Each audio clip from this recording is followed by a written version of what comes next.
But then how does he stabilize kind of like the offensive group just from maybe a personality standpoint? He doesn't talk about competition. He just kind of seems like he's even keel. Yeah, he's very even keel. And the thing Josh has done a really good job of that, he helps guys get lined up. I mean, I have to kind of hold him back a little bit and have him concerned about doing his own job, okay? And that's when he has, peaks and valleys in practice sometimes where he's worried about the 10 other guys and not himself. So I've been preaching to Josh all spring. Number one, you need to worry about yourself in playing quarterback for this football team, and trust that these other 10 guys on the team are pros, and they're going to know what to do also. So that's kind of what we've been with Josh. Josh has been, like I said, been everything we thought he was going to be in terms of his leadership, and we just got to keep him going. Do you get the sense that he has something to prove after 1-10 last year and wants to show people that's not who he is? No, absolutely. I think any competitor wants something to prove.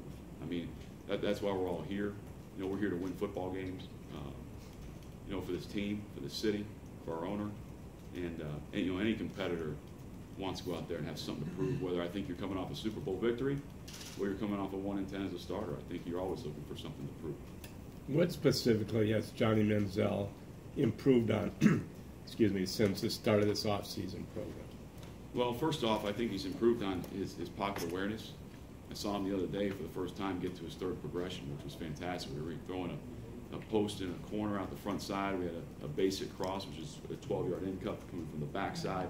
And that's hard to do for young quarterbacks, to work from the right side of the field all the way back, coming into his vision. So you see him reset his feet and getting back to second and third progressions, which is something I didn't see much of him last season or when he was in college. The other thing that Johnny's done a much better job of is his huddle management. He's getting the play out with confidence. We do have some long play calls. I mean, that's just the nature of NFL football.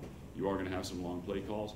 He's gone in there and he's been like a veteran, spitting it out. We've had very, very few issues pre-snap with him in terms of delay games, forgetting motions, not sending the shift when we wanted it, motion landmarks. So again, the big picture thinking with Johnny, he's improved a great deal. Has he made every throw as strike point accurate as we want? No, and he knows that. He needs to be a little bit more strike point accurate than he has been. But that will come. You want to work outside in with these guys. You want to work the big picture, and then you can really hone in on what they need to do from the other parts of playing quarterback. Question about your wide receiver group. Namely, you have veterans in Bill and Hartline, a young veteran in Hawk, and a couple other guys. Gabriel had some yards last year. You have a little bit of a crowd there, and maybe typically you only have room for 3 guys to catch a lot of balls in a wide-out rotation. What are you going to do about that in terms of if they're all playing decent in camp and preseason? Absolutely, that's a good question.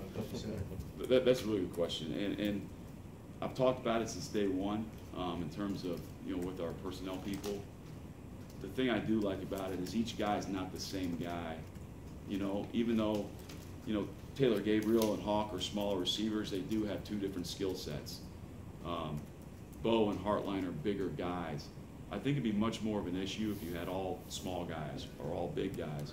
I think you can still find places on the field for those guys and putting them in situations to where they can succeed on the things that they do well. So again, I've talked about it with you here. We don't need a bunch of one-trick pony receivers, and we don't have that. I think we did a great job of going out and adding some diversity to that room and body types.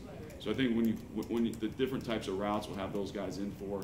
But again, I mean, that's going to be a good problem to have, is figure out the competition, and that's what Coach Pettin's talked about. He wants to build his team is through competition, so it'll be really interesting to watch those guys throughout training camp. Yesterday, there were a couple formations of Duke Johnson with Crowell or with another running back.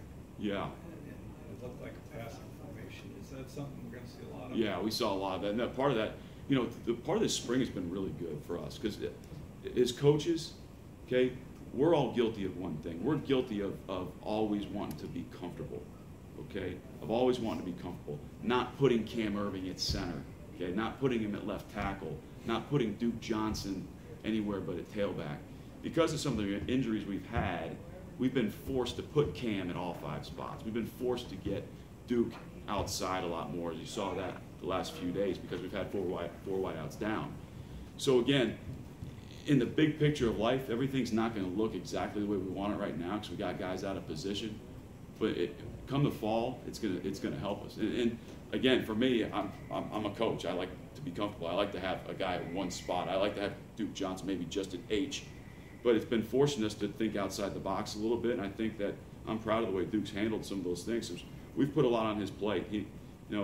Both he and Malcolm, we've asked those guys to do a lot of things that normal rookies don't get asked to do. That F position's hard to play. So that was